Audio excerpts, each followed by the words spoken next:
오늘은 어디더라? 유치권 할 차례 맞아요? 어디에 할 차례인지 안다는 것은 학계가 아닙니까? 그죠? 잘 모르던데 어디 하는지. 대단합니다. 대단해.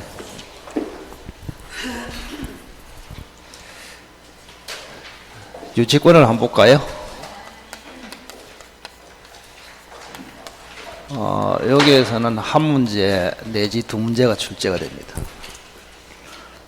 저당권은 두세 문제, 유치권은 한두 문제. 우선 예를 들어 보겠습니다. 요 갑이라는 사람이 을에게 집을 하나 지어달라고 의뢰했습니다. 지난번에는 시계를 가지고 한 거 아시죠? 이제 세월이 흘렀으니까 조금 수준이 높아져야 되겠죠, 그죠? 시계. 요거를 도급이라 합니다. 도급. 집을 하나 지어주세요. 도급. 도급 계약이다. 그러면 갑이라는 사람을 도급인이다. 을이라는 사람을 수급인이다. 이렇게 부릅니다. 그럼 이 수급인이 건물을 지으려 하면은 건축 자재가 필요합니다. 자재. 요 자재를 이제 구입을 해가지고 뭐 외상으로 구입하든지 공급을 받아가지고 건축을 합니다. 자, 그러면 을은 요 건축을 하면은 공사비가 있거든요. 공사비 채권이 있다. 공사비 채권. 뭐 공사비가 1억이 들었다. 공사비 채권. 공사대금 채권. 근데 병이라는 사람은 자재를 팔아먹었죠, 그죠? 자재를 팔아먹었다. 자재 대금 채권. 요거는 매매대금이에요. 매매대금 채권. 이렇게. 멋지게 출제를 몇 년 전에 하면 됐거든요. 요 두 개를 가지고. 자, 그러면 을이라는 사람이 갑으로부터 요 공사대금 받을 때까지 을이 신축한 요 건물을 유치를 할 수 있다. 유치권이다. 이렇게 유치할 수 있다. 유치권이 되려 하면은 요 물건하고 관련된 채권이 돼야 된다. 그걸 결련성이라 합니다. 결련성이 있는 채권 4개 오랜만에 한번 해볼까? 첫째는 비용상환 채권, 두 번째는 공사대금 채권, 세 번째는 물건 하자로 인한 손해배상 채권, 네 번째는 동물 침해, 불독, 동물 침해로 인한 손해배상 채권. 자, 그 중에서 요거는 공사대금 채권이다. 공사대금 채권. 그러면 이 집하고 결련성이 있기 때문에 유치권이 된다. 이런 이야기입니다. 근데 도급에서는 조금 조심을 해야 됩니다. 자, 만약에 갑이 을한테 도급을 해서 을이 건물을 이제 지었다 이 말이에요. 그럼 건물의 소유자가 누굴까요? 만약에 을이 소유자가 돼버리면 유치권이 안 됩니다. 유치권은 남의 물건을 유치를 한단 말이에요, 그죠? 그래서 아무 소리 없으면 여러분들은 도급인이 소유자입니다. 도급인.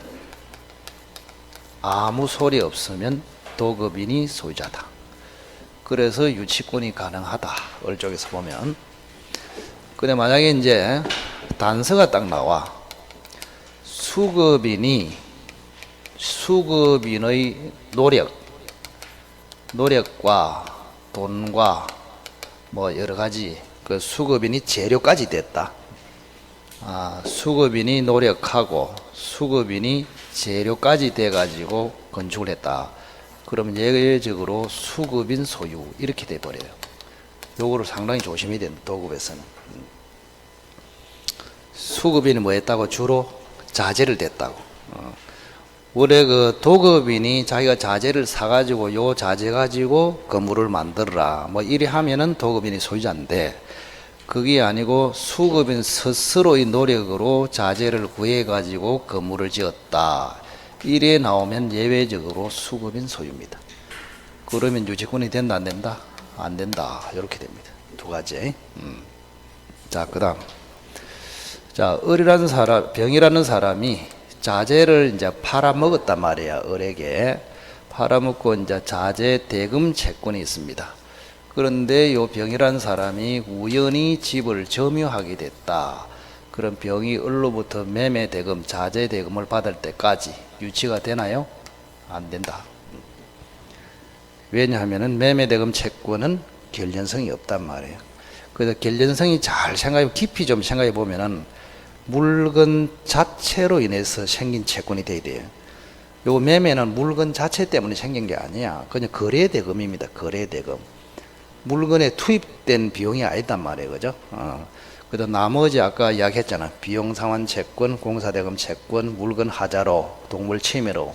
요건 전부 다 물건 자체 때문에 생긴 채권이단 말이에요. 자세히 딱 생각해 보면, 그죠?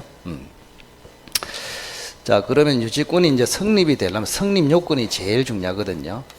그래서 유치권에서는 유치권이 성립하느냐 안 하느냐 요게 1순위예요. 1순위. 예.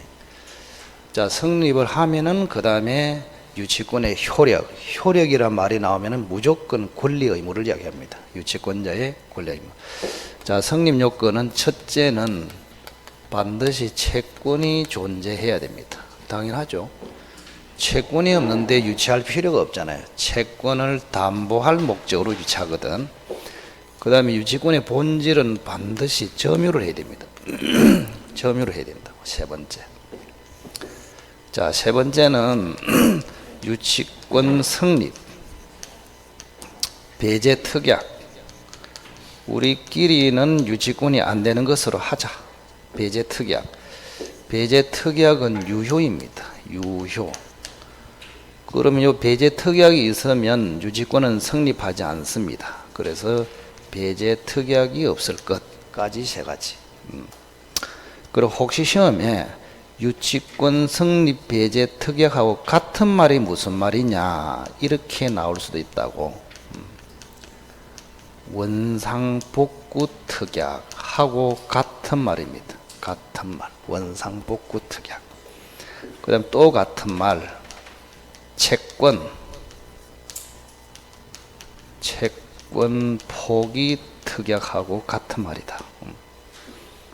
자, 이거는 제가 옛날부터 만들어냈는데 출제위원들이 내 따라가지고 이제 요렇게도 출제를 하고 있다 지금, 그죠? 그래서 이제 국어를 가지고 이제 이야기를 하는 것입니다. 자, 원상으로 복구하자 이런 특약을 했다는 말은 비용 청구를 안 하겠다 그런 뜻이고, 비용 청구를 안 하면 비용이 없어져 버려요. 그러면 유치권은 자동적으로 배제돼 버립니다. 그래서 같은 말이다 이 말, 같은 말. 제가 미국보다 국어를 더 잘하거든. 그래서 같은 말을 제가 옛날부터 써왔는데 요즘은 출제를 그렇게 하고 있더라고 보니까. 성립 배제 특약이 없을 것, 원상 복구 특약이 없을 것, 채권 포기 특약이 없을 것, 같은 말이라고 이렇게. 자, 그 다음에 채권에는 첫째, 조금 전에 이제 강조를 했습니다. 물건에 관하여 생긴 채권이 되어야 된다. 결련성. 자, 결련성이 있는 채권은 네 가지를 딱 머릿속에 넣고 있어야 됩니다. 요 네 가지 빼놓고는 무조건 없다 생각하십시오. 자, 첫째는 뭐요? 비용 상환 채권, 공사 대금 채권, 물건 하자로 인한 손배 채권, 동물 침해로 인한, 요렇게. 요 네 개를 외워놓고 요 말고는 다 안 된다. 자, 그러면 보증금 반환 채권 된다 안 된다? 안 돼. 권리금 반환 채권 안 됩니다.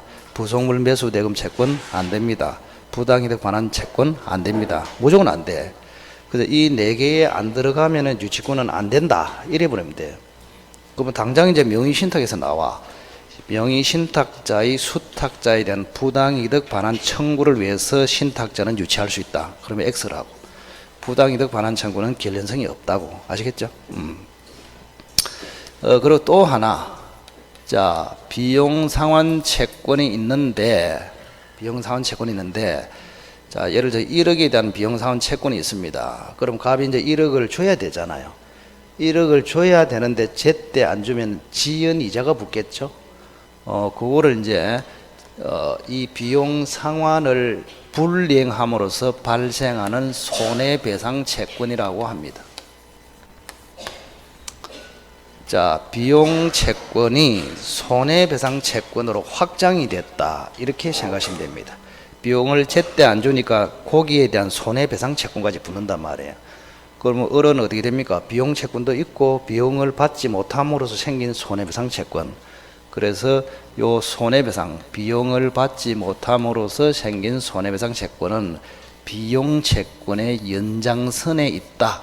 그래서 이것까지도 유치권이 된다, 이런 이야기입니다. 요건 처음 이야기하는 것이다. 자, 그 다음 두 번째. 채권이 존재하기만 하면 되는 것이 아닙니다. 변제기가 도래해버려야 됩니다. 변제기 도래. 자, 예를 들어서 도급 의뢰는 3월 1일 날 했습니다. 을이 건물을 완성은 예를 들어서 뭐 5월 1일 날 했단 말이야. 자, 그러면 원래 을은 언제까지 1억을 받을 수 있나요? 5월 1일까지. 예, 그렇게 쉽게 생각해라 우선. 갑은 5월 1일까지 갚아야 합니다. 갚아야 한다고. 그런데 지금 갑이 돈이 없어요. 그래서 을은 건물을 다 지어놨고, 그래서 갑이 을한테 이제 부탁을 합니다. 을아, 5개월 후에 돈 주고 싶다. 그러니까 을이 좋다, 거래해라, 이랬습니다. 그럼 얼마입니까?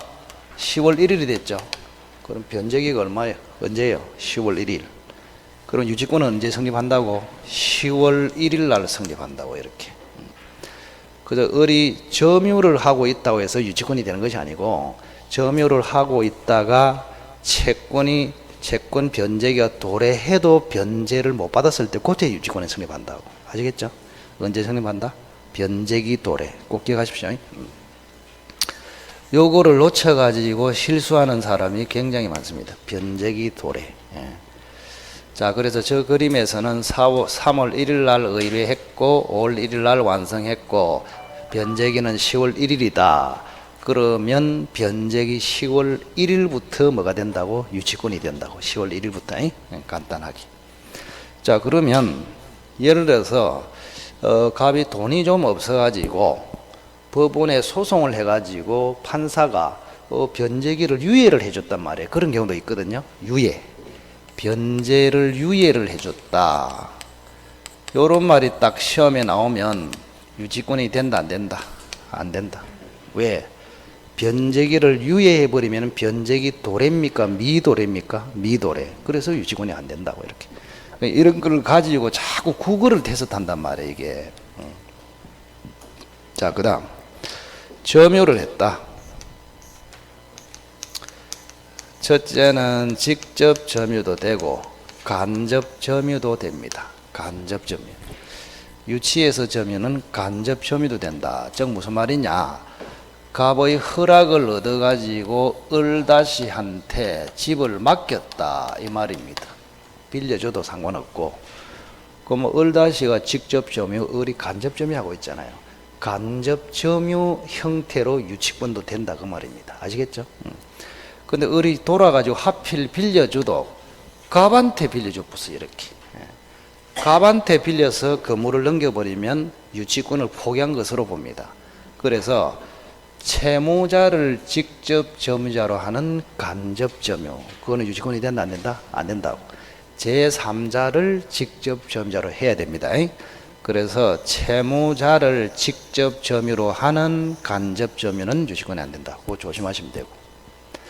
그 다음 두 번째, 반드시 점유는 적법이 되어야 됩니다. 적법. 만약에 쉽게 이야기해서 을이, 자 보세요, 을이 갑의 시계를 훔쳐가지고 수리했단 말이야. 그럼 수리비 채권이 있잖아. 그 수리비 채권을 받을 때까지 요 훔친 시계를 유치할 수 없어요. 왜냐하면 요 훔쳐서 점유하는 것은 적법이다, 불법이다? 불법. 그래서 적법 점유가 돼야 된다, 그런 이야기입니다. 간단하게 요 세 가지를 딱 정리하고 있어야 됩니다. 자, 그 다음 이제 유치권이 성립이 되었어. 성립이 되면은 유치권의 효력이 뭐냐? 효력. 자, 법에서 효력이 나오면 항상 권리와 의무를 이야기합니다. 그러면 유치권자의 권리가 뭐가 있겠냐? 유치권자의 권리. 지금 어리 유치를 하고 있습니다. 공사대금 1억 받을 때까지 주인 가백에 돌려주지 않고 집을 유치하고 있다 이 말입니다. 그럼 첫째는 유치권의 의미는 인도 거절권입니다. 인도 거절권. 자, 주인 갑이 1억도 주지 않고 을 보고 집 내라 하면은 을은 인도를 해야 된다. 거절할 수 있다. 거절할 수 있다. 그걸 유치권이라 한단 말이에요. 그러면 만약에 갑이라는 사람이 소송했다 칩시다. 자, 갑이 을한테 1억도 주지 않고 집을 반환해라 이렇게 청구 소송을 했어요. 그럼 을이 유치권을 주장한단 말이에요. 주장. 그럼 유치권을 주장해 버리면 어떤 판결이 나올까? 동시행 항변권에서 했다. 자, 갑이 돈도 안 주면서 을 보고 집 내라고 소송이 들어왔을 때 을이 유치권을 주장하면은 그죠?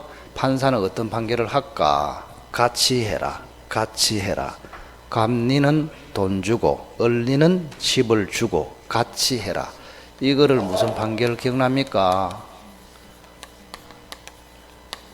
너무 기억이 잘 나도 좀 곤란해 사실은. 왜? 기억이 잘 나면은 괴롭거든. 머리에 많이 들어있어 가지고. 근데 들을 때 듣고 싹 잊어버리고 들을 때 듣고 싹 잊어버리고 그게 건강에는 좋습니다. 건강에. 예?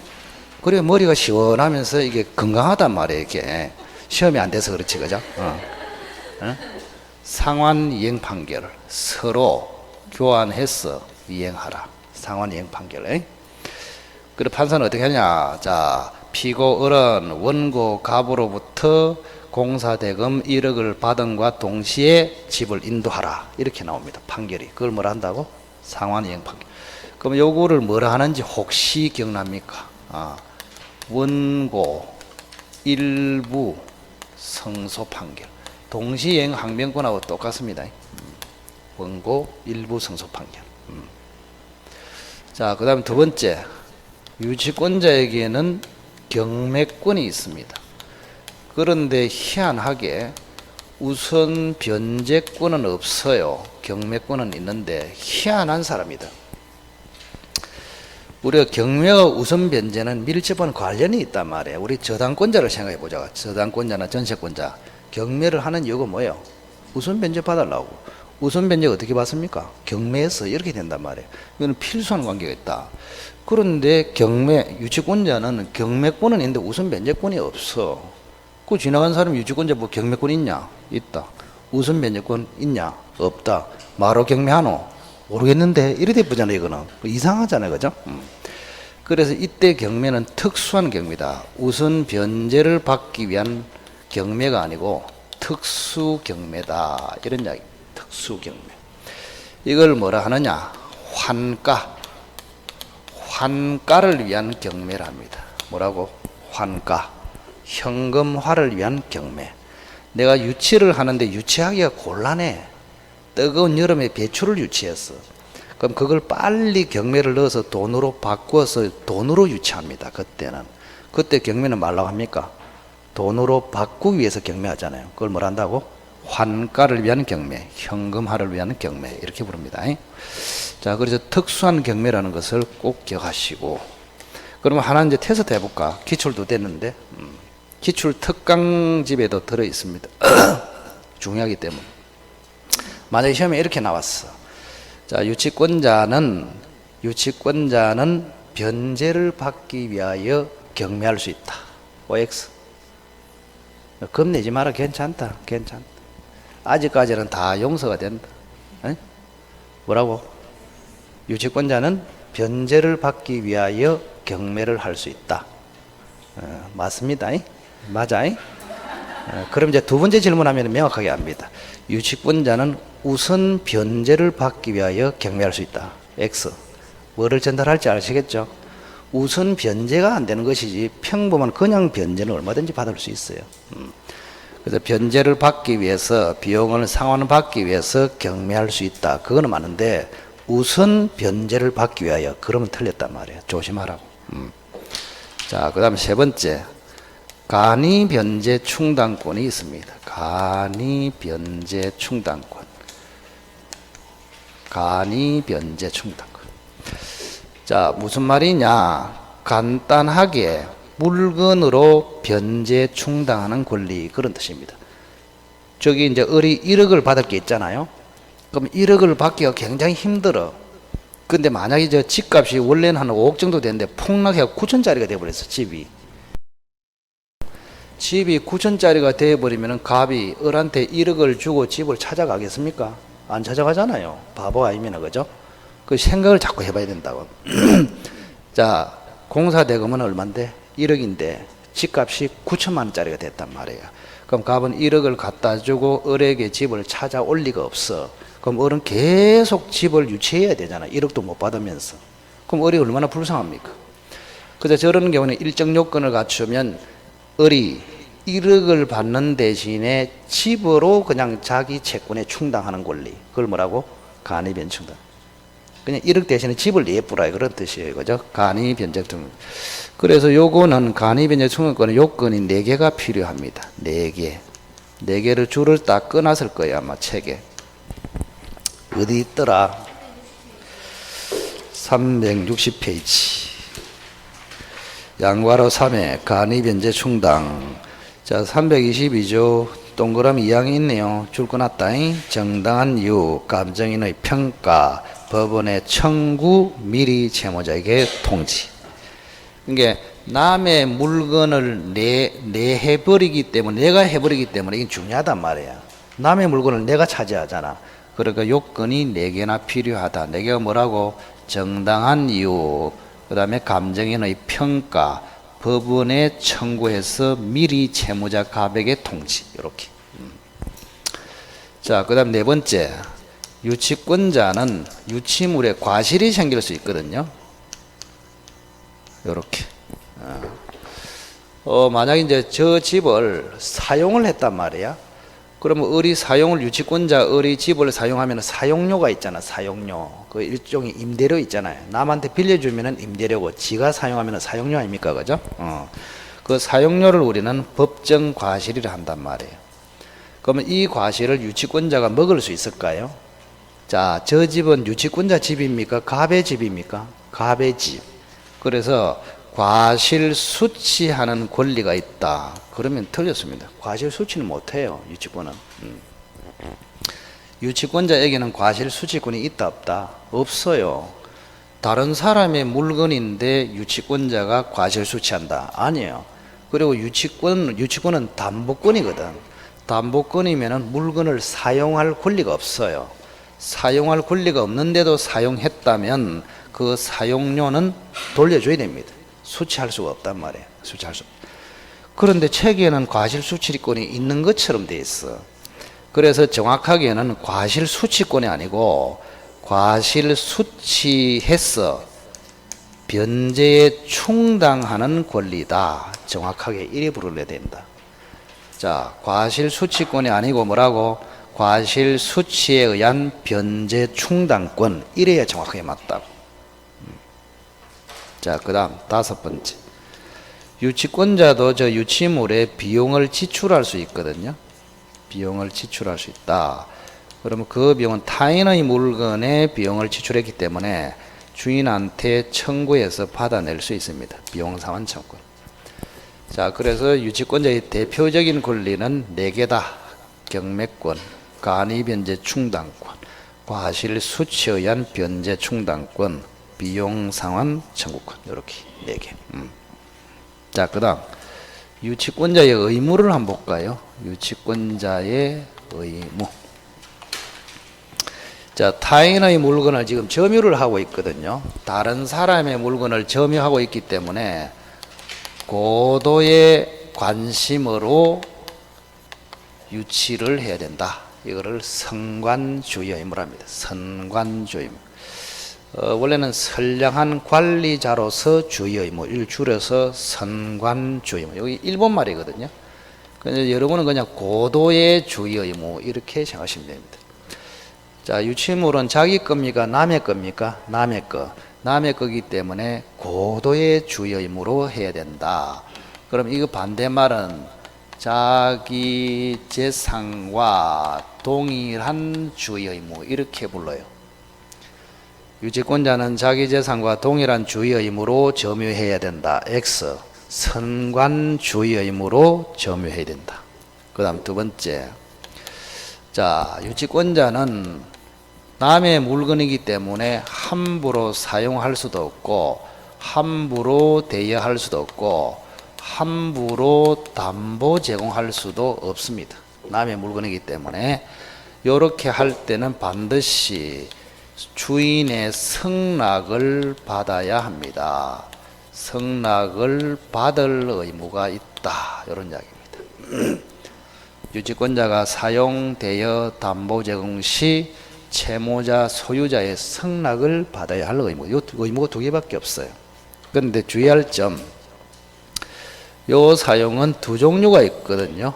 보통의 사용, 하나는 보존에 필요한 사용, 보존에 필요한 사용. 이때는 승낙이 필요 없다. 요 하나만 딱 기억하시면 됩니다.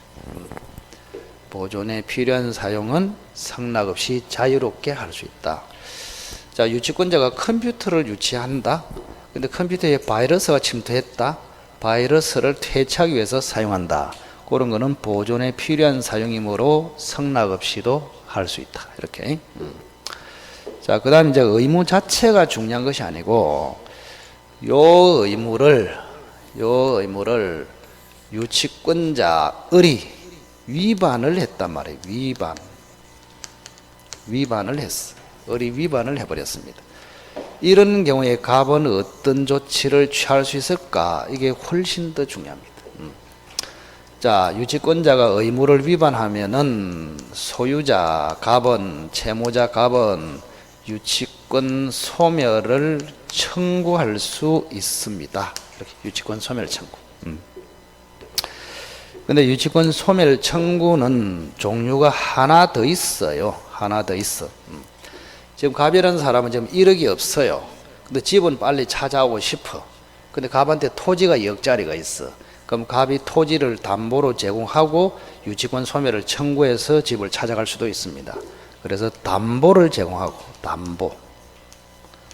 담보를 제공하고 유치권 소멸을 청구할 수도 있다. 이렇게.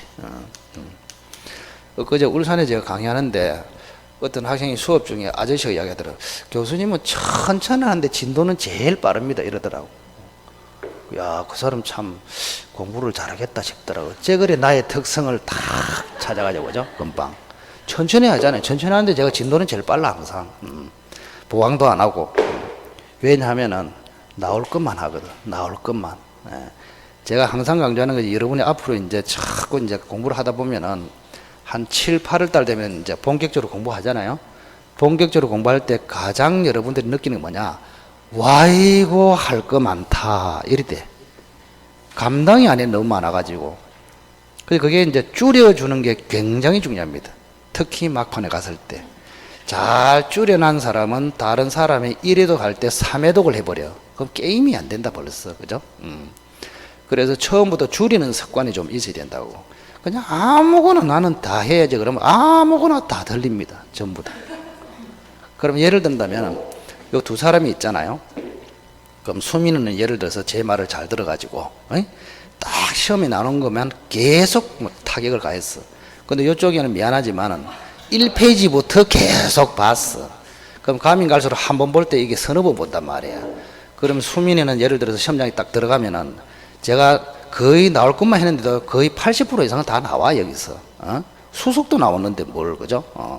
그러면 중요한 것만 한 사람은 시험장에 딱 가면은 80%가 선명하게 답이 보여. 그럼 시간도 안 걸려. 점수는 잘 나오고. 그럼 이분은 어떻게 되느냐? 40문제 전체가 안개 속에 있습니다. 옳은 거 골라라. 다 옳네. 틀린 거 골라라. 다 틀리네. 답이 안 보인다, 답이. 그런 논리입니다, 이게. 그래서 뭐든지 다 해야 되겠다 이 생각을 과감하게 버리라고 지금부터 아예 그냥 나는 할 것만 딱 했어 그걸 정확하게 알겠다 이렇게 가는 게 점수는 훨씬 많이 나옵니다 나중에. 무슨 말인지 오케이? 예, 그렇게 유치권 소멸 청구권. 그러면 여기 보세요. 요거는 의무 위반으로 소멸을 청구했고 요거는 담보 제공으로 소멸 청구했단 말이야. 근데 청구로 되어 있지만 성질이 전혀 달라요. 여기는 형성권입니다. 뭐라고? 형성권.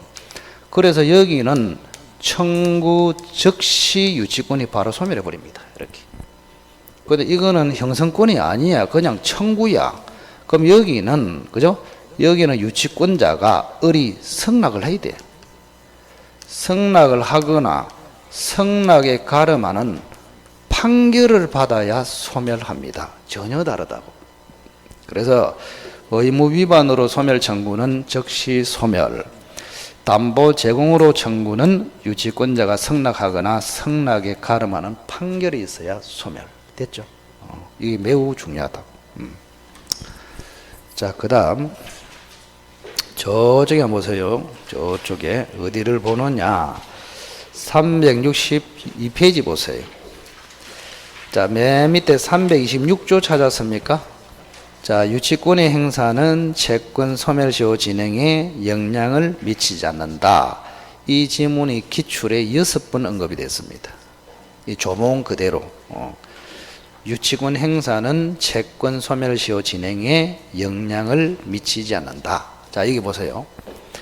자, 을이라는 사람이 공사대금 채권이 있단 말이야. 맞죠? 공사대금 채권. 그럼 이 채권은 10년간 청구 안 하면 소멸해 버려요. 그걸 소멸시효랍니다. 10년간 채권 행사를 안 하면 10년 후에는 소멸해 버려요. 그런데 을이 채권을 중간에 10년이 되게 행사하면은 소멸시효가 중단됩니다. 소멸한다 안 한다? 안 해. 그런데 을이 채권을 행사한 것이 아니고 유치권을 행사했단 말이야. 유치권 행사가 무슨 뜻입니까? 채권 행사는 참 무슨 뜻이고? 채권 행사가 뭘까요? 공사대금 내라. 이게 의사 표시하는 게 채권 행사야. 그럼 유치권 행사는 뭡니까? 의사 표시하는 겁니까? 아니죠. 그냥 가만 가지고 있는 게 유치권이란 말이에요. 그래서 핵심은 유치권 행사는 의사 표시가 없어. 요 채권 행사는 의사 표시가 있고 의사 표시를 해야 소멸시효가 중단이 된단 말이에요. 그래서 유치권을 백날 행사해도 소멸시효를 중단시킬 수 없고 채권 자체를 행사해야 소멸시효를 중단시킬 수 있다고. 중단시키는 것을 시효가 진행하는 것을 중단한다 이런 얘기 아닙니까? 효력이 미친다 그런다 아닙니까? 그런 상태에서 한번 읽어보세요. 다시 제가 의역으로 읽어볼게요.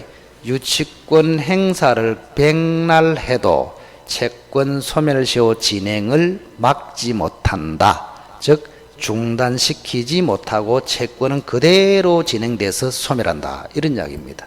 그러면 이 소멸시효에 영향을 미쳐서 중단시키려면 유치권 행사로는 된다 안 된다? 안 돼. 뭐를 행사하라고? 채권을 행사하라고. 그걸 물었단 말이에요. 그죠? 채권을 행사해야 된다. 그런 뜻입니다. 자, 그 정도 보시면 됐고 저당권 넘어갑시다. 뒤로.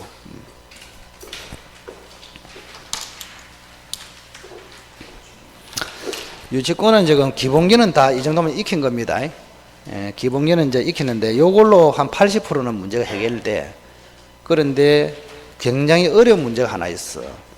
유치권과 감유 관계에 대해서 하나 남아있다고. 그거는 5월달에 요약사 할 때 가르치셨는데 미리 이야기하는데 미리 그거는 좀 어렵거든.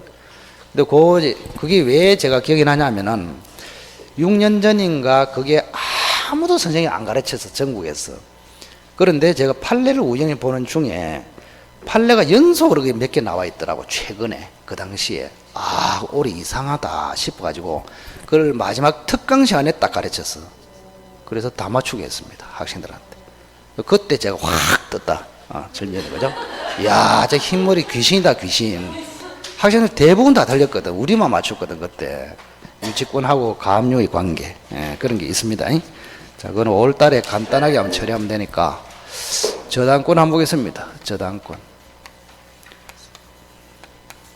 자, 여기는 두 문제 내지 세 문제가 나온다. 자, 우선은 을이라는 사람이 채무자입니다. 채무자. 갑이 채권자고, 이 사람이 돈을 빌려줬다 이 말입니다. 1억을 대여했다. 1월 달에 할 때는 갑이 을에게 돈 빌려줬다 거꾸로 했거든요. 근데 자꾸 이제 자유롭게 왔다 갔다 해봐야 돼, 사람이. 그죠? 자, 그래서 이 갑이라는 사람은 을에게 1억을 빌려준 채권자예요. 그런데 토지가 여기 딱 하나가 있단 말이야. 이렇게. 그런데 요 채권자는 요 토지에 저당을 잡았습니다. 이렇게. 그래서 채권자 겸 저당권자가 됐습니다. 채권자 겸 저당권자. 이렇게. 그럼 을은 돈을 빌렸죠. 그죠? 채무자입니까? 채무자. 그러면 요 땅 주인이 을일 수도 있고 을 다시일 수도 있거든. 이렇게. 자, 돈 빌린 사람 자기 토지에 저당권을 설정할 수도 있고, 지는 토지가 없어 은행에서 담보를 요구해. 그래서 을이 친구한테 부탁해서 친구 토지에 저당권을 설정할 수도 있다고. 에? 그래서 요 사람은 설정자가 됩니다. 저당권 설정자. 그러면 채무자와 설정자가 다르죠. 같아도 되고 달라도 됩니다. 에? 채무자가 설정자와 다르다. 그러면 채무자 아닌 제3자로서 설정한 사람을 들어보셨죠? 뭐라 했더라? 물상보정인이라 합니다. 물상보정인. 자, 이 사람이 저당권에서 굉장히 키 역할을 많이 합니다. 물상보정인. 그래서 물상보정인이 뭐냐 이렇게 물어보면은 그림을 보고 말을 할 수 있어야 된다. 채무자 아닌 저당권 설정자. 그걸 물상보정인. 채무자가 아니면서 저당권을 설정한 사람. 그럼 여러분이 알고 있는 보정인하고 비슷하잖아요. 보정인. 보정인이 뭐예요? 보정 섰다 들어보셨죠? 그러면 채무자가 돈 못 갚으면은 보정인이 대신 갚아야 된다. 이게 보정인 아닙니까? 그럼 보정인하고 물상보정인 차이가 뭘까요? 보정인은 전 재산으로 책임을 집니다. 근데 물상보정인은 요 물건으로만 책임을 져요. 그걸 물상보정인이라 합니다. 물상보정인. 이렇게 물상보정인. 자, 그러면 물상보정인인데, 자, 여기서 이제 주의할 점이 뭐냐 하면은, 지금 채무자 아닌 설정자가 물상보정인 이렇게 했는데, 요 사람하고 자꾸 헷갈리는 게 나중에 가보면은 제3취득자하고 많이 헷갈립니다. 그래서 물상보정인 개념하고 제3취득자 개념을 명확하게 구별할 줄 알아야 됩니다. 만약에 요 저당으로 잡혀있는 물건에 대해서 전세권을 취득했다. 그게 제3취득자입니다. 그래서 물상보정인은 채무자가 아니면서 설정을 해준 사람이고, 제3취득자는 이 저당으로 잡히는 목적물에 대해서 사용권을 취득하는 사람. 그걸 뭐요? 제3취득자라 합니다. 개념을 확실하게 해야 된다. 자, 그리고 돈을 갚아야 하는 사람은 원칙이 누구예요? 을이죠. 돈을 빌렸기 때문에 이 사람이 갚아야 되잖아요. 그럼 물상보정인은 뭐 하는 사람입니까? 변제를 못했을 때 자기 토지로 책임을 지는 사람이다. 개념을 정확하게 자꾸 잡아야 된다. 그리고 채권자와 저당권자는 99.9%가 일치돼야 됩니다. 그래서 만약에 채권자가 아닌 제3자 명의로 저당권 등기를 했다. 그러면 무효다. 이렇게 해야 됩니다. 아시겠죠? 채권자 명의로 저당권 등기를 해야 된다. 그런 뜻이에요. 그래서 채권자와 저당권자는 일치해야 되지만 채무자와 설정자는 일치해야 된다. 안 해도 된다. 안 해도 된다. 그런 이야기입니다.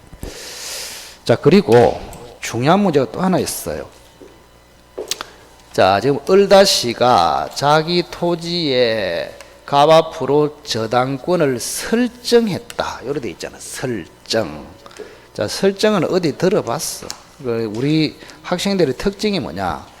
그 당시 설정 1회 할 때는 잘 들었는데 다른 데 가서 물어보면 그 적용이 잘 안 돼, 그게. 그래서 아직까지 실력이 정착이 안 돼 있단 말이에요. 우리가 잠시 한번 봅시다.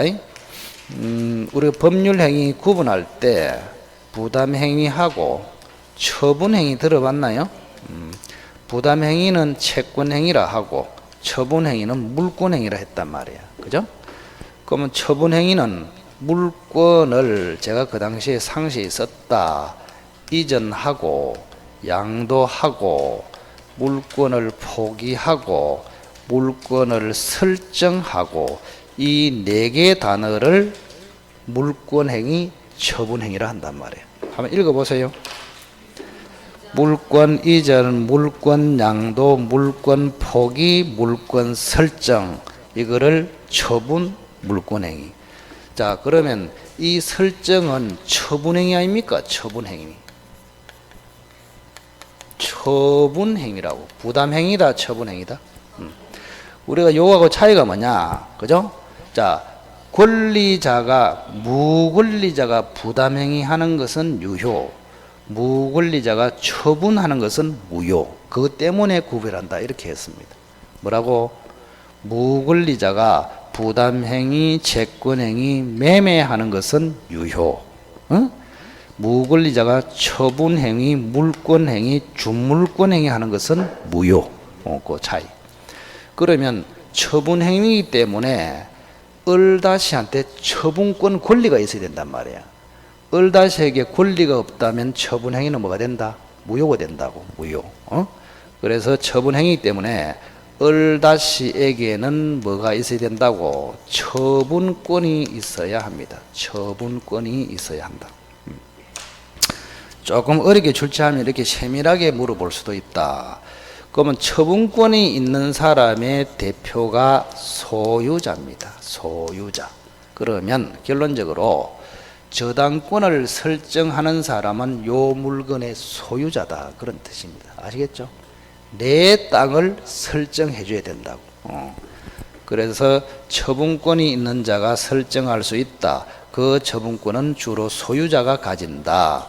그래서 을다시는 주로 뭐라고? 이 토지의 소유자. 그런데 소유자인데 요 사람이 파산됐단 말이에요. 또는 압류가 돼버렸어. 분명히 땅 주인이 을다시가 맞아. 근데 뭐 됐다고? 파산되거나 압류가 돼버리면 소유자이지만 처분권이 없어져 버립니다. 이렇게. 소유자이지만 처분권이 없어지기 때문에 처분으로서 설정할 수 있다, 없다? 없다. 그래서 을다시가 땅의 주인이지만 파산되거나 압류돼 버리면 처분권이 없기 때문에 처분의 일종인 저당권 설정을 할 수가 없다고. 오케이? 너무 어렵나? 나는 쉬운데. 자, 그 다음 여기 봅시다. 지금 여기 채권이 있거든. 이 채권은 저당권으로 담보된 채권이에요. 그래서 앞에다가 피담보채권 들어보셨나요? 피담보채권. 자, 저당권으로 담보됐다. 저당권이 있으면 피담보채권, 저당권이 없고 그냥 채권은 일반 채권, 이렇게 불러요. 피담보채권은 우선변제, 일반 채권은 평등변제. 뭐가 유리하다? 피담보채권. 그럼 우선 이 피담보채권은 원칙은 금전채권이 돼야 된다, 이 말입니다. 금전채권, 금전채권, 돈을 빌려준 채권. 그런데 예외적으로 비금전채권, 즉 특정물 채권도 피담보채권이 될 수 있다, 이런 이야기입니다. 무슨 말이냐? 자, 갑이 을에게 1억을 빌려준 게 아니고 쌀 100가마를 빌려주고 토지의 저당을 잡을 수도 있다고. 100가마. 그러면 쌀에 대한 채권은 금전채권이다, 아니다? 아니다. 그걸 뭐라고? 특정물 채권이다, 이런 이야기입니다. 그래서 특정물 채권도 예외적으로 피담보 채권이 가능합니다. 그런데 중요한 것은, 그죠? 저당권 실행 단계로 가면은 금전 채권 채권으로 금전 채권으로 바뀌어져야 합니다. 이렇게. 자, 저당권 설정 시에는 비금전 채권, 특정물 채권도 괜찮은데 실행 단계로 가면 뭐로 바뀌게 된다고? 금전 채권. 이 금전 채권은 주로 손해배상 채권을 이야기합니다. 손해배상 채권. 그리고 이 특정물 채권도 피담보 채권이 설정 당시에는 되는데 대신에 저 채권 가격을 반드시 등기부에 기재를 해줘야 됩니다. 기재. 이렇게 기재를 해줘야 된다. 오늘 왜 상세히 이야기하냐? 진도가 지금 조금 빨라. 내가 예상보다 빨라가지고 천천히 하면서 상세히 하고 있잖아요. 지금 상세히. 뭐 이런 식으로 하면 원래 1월 달부터 이런 식으로 하면은 민법은 한 5개월 걸립니다. 5개월. 근데 오늘은 천천히 좀 상세히 하고 있다. 등기부. 자, 특정물 채권도 피담보 채권이 되는데 대신에 채권 가격을 뭐 해라고? 등기부에 기재하라고. 왜 그러냐? 자, 금전 채권은 등기하기가 좋아요. 그래서 딱 보고 저당권 등기를 딱 보면은 등기부를 보면은 그죠? 1억 채권 이렇게 딱 적혀 있어. 금전 채권 1억 채권. 그것도 숫자로 공이 몇 개? 8개. 100000 딱 이렇게. 얼마나 보기 좋습니까? 그러면 쌀 100가마 채권은 등기부에 쌀 100가마 이상하잖아. 등기부에 쌀 100가마 괄호하고 정부미 이상하지? 응? 그래서 비금전 채권은 등기하기가 곤란하단 말이야. 그래서 감정평가사한테 맡겨가지고 그 쌀 100가마 채권 가격을 평가해서 그 가격을 등기부에 적어줍니다. 이렇게. 아시겠죠? 헷갈리지 마시고. 자, 이것이 저당권의 현재 기본입니다. 기본. 자, 그 정도 보시오.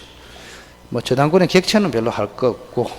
자, 그 다음 367페이지. 저당권에 효력이 미치는 범위 있죠. 자, 이거 봅시다. 자, 저당권이 미치는 효력의 범위. 요거 작년에도 시험에 나왔다. 작년에. 여기가 별 4개입니다. 별 4개. 이거는 단독으로 출제되는 것이 아니고 여기는 기초를 확실히 해라. 이 말 기초를. 효력이 미치는 겁니다. 자, 우선은 첫째는 돈에 대한 미치는 범위하고 물건에 대해서 미치는 범위가 있습니다. 자, 저당권의 효력이 돈에 미친다. 그 말은 저당권자가 경매 신청했어. 그죠? 얼마까지 우선 변제를 받느냐. 그런 이야기입니다. 근데 요거는 저당권을 산에 잡았는데 산에만 저당권의 효력이 미치겠느냐, 나무에도 미치겠냐, 횟집에 잡았는데 수족관에도 미치겠냐, 그런 문제를 물건에 대한 범위라고 합니다. 아시겠죠? 그럼 요거는 결국에는 360조 피담보 채권의 범위 이렇게 되어 있습니다.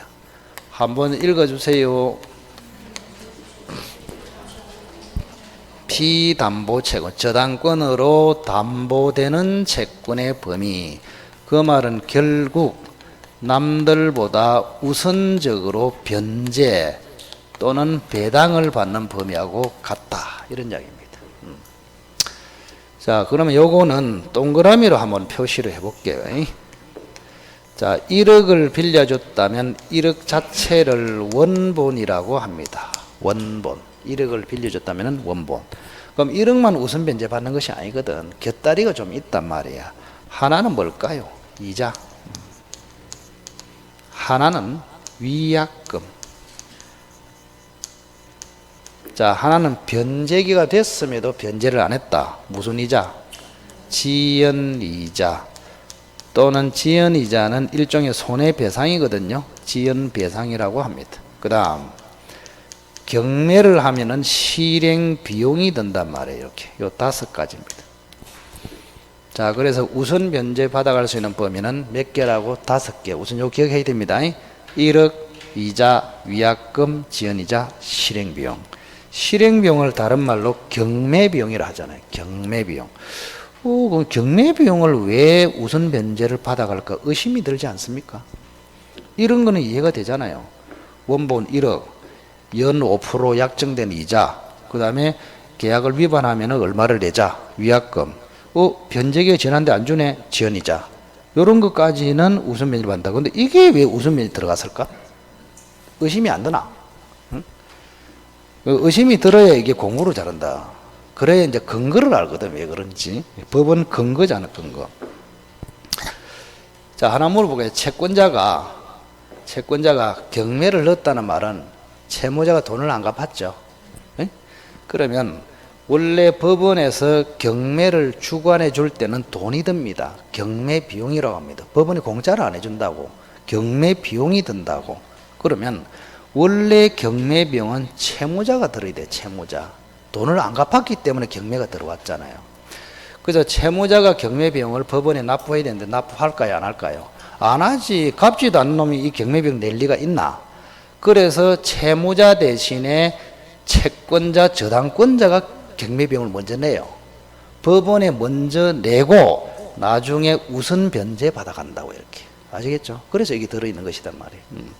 아무 생각 없이 외우면은 뭐 백날 가도 그죠? 자, 그럼 여기서 주의할 점이 뭐냐?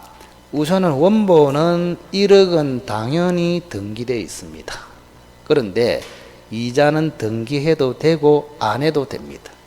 위약금도 등기해도 되고 안 해도 됩니다. 그러면 이자하고 위약금은 반드시 등기해야 됩니다. 그래야 우선 변제 받을 수 있다고. 뭐 해야? 등기해야. 이자와 위약금은 등기해야 됩니다. 요거는 당연히 등기되어 있고, 그리고 요거는 등기할 수 있을까요? 등기할 수 없지. 경매 비용이 얼마 나올지 어떻게 합니까? 미리 등기하기에. 그리고 지연이자는 몇 년치 지연할지 모르잖아요. 이거는 등기할 수가 없어요. 그래서 이거는 등기해야 된다. 등기 안 하고 받는다. 등기 안 하고 이렇게 당연하단 말이에요. 이렇게. 자, 그리고 요 이자는 정상적인 이자는 무제한 우선 변제를 받습니다. 무제한 다 받는다 이런 양입니다. 근데 지연 이자는 무제한 다 받으면 큰일 납니다. 만약에 후순위가 있는데 선순위가 경매를 넣어가지고 지연 이자를 다 받아간다. 예를 들어서 변제기로부터 20년이 지난 다음에 경매를 넣었단 말이야. 그럼 지연 이자가 몇 년치입니까? 20년치. 만약에 선순위가 지연 이자 20년치 다 받아가면은 후순위 저당권자가 망합니다. 한 푼도 못 받아가. 그래서 지연 이자는 1년치만 받아가라. 이렇게 제한이 되어 있습니다. 그러면 1년치만 받아가라. 이것도 조심해야 될 것은, 그죠? 채무자나 또는 설정자를 위한 제한이 아니에요. 채무자는 지연이자를 무조건 다 갚아야 돼. 1년분에 하나는 것이 아니고, 그래서 채무자 겸 설정자를 위한 제한이 아니고 제3자를 위한 제한입니다. 제3자. 이 제3자의 대표적인 선수가 후순위 권리자단 말이에요. 조금 후순위 저당권자를 보호하기 위해서 1년치만 선순위가 받아가라. 이렇게 되는 것입니다. 됐죠? 할 것도 없어 별로. 간단하다. 재미도 없고. 자, 조금 쉬었다가 물건에 미치는 범위를 보도록 하겠습니다. 조금 쉬었다.